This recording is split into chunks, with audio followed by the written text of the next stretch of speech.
Hi mga lodi, mga idol, mga followers, mga non-followers, hi mga idol. Hi mga idol, mga idol.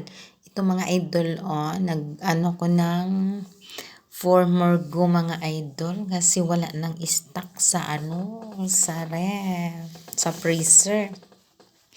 Nagsabi na si mama, nakapansin siya kasi wala naman kasing tahin na brown, tapos yun nagbili si tatay ng tahin na brown kasi sabi ko paano how to make murgo mapi tahin brown. Ayun, binilihan ako ng dalawang lang din ang binili, mga siguro mga yun, 2 kilo. Yun.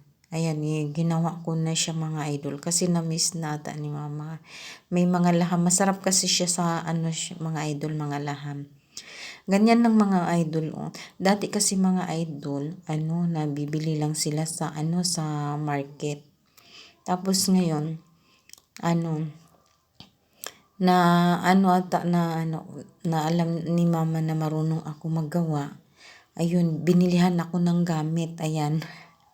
Binilihan niya ako kaya ako na lang ang ngayon nagaluto. Doble ang luto niyan mga idol, di ba?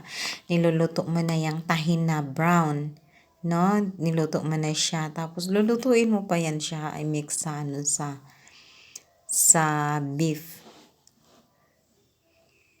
Ayan siya. Ganyan siya mga idol. As lang ang hirap kasi mainit tapos matagal matrabaho mga idol. Matagal ka matapos. Tapos hindi pa mo kagad kasi syempre may hindi lang naman yan ang mo tapos tawagin ka, di ma-stop mo na naman. Ganyan siya mga idol. Luto na yan siya mga idol. Ayan. Tapos i-stock na yan siya sa freezer mga idol kasi start na yung taglamig mga idol. Masarap kasi yung pagtaglamig ganyan ang masarap kasi pag taglamig hindi ka hindi masyado ka makalabas ng bahay kasi sobrang lamig, bihira lang sila maglabas kaya hindi sila masyado magkain ng kanin. Ayan na siya mga idol. Yun na nakalagay siya sa freezer. Tapos ito tayo ng isang balot. Ayan, magisa na ako. Na ako mga idol, nakapalambot na ako ng laham. Napalambot ko na siya sa pressure cooker. Tapos hinugasan ko na yung laham para mawala yung sibo. Yung sabaw mga idol hindi ko na kasi tinatapon ko yun kasi ang sibo nga. Kasi mahirap na kasi alam na may alaga tayo dito matanda. Kaya ganun ang ginagawa ko mga idol.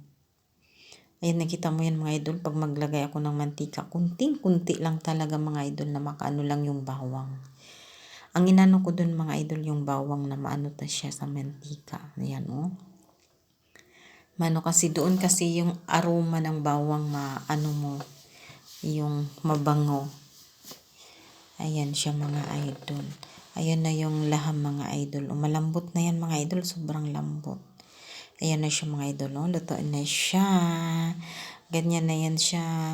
Tapos kakainin na natin yan. Yan na siya. Ito mga idol sa akin yan.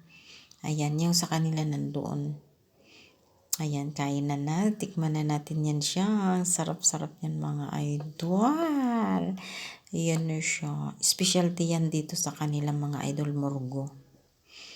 Ayan, tikman na natin. Ayan siya mga idol. Ang sarap niyan mga idol.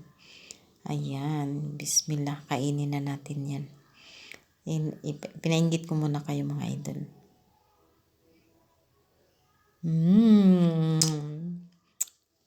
Ang sarap mga idol. Ang sarap. Try nyo to mga idol. Napakasarap. Iba talaga pag lutong bahay talaga mga idol. Masarap talaga masarap talaga mga Pilipino magluto mga idol. Ang sarap.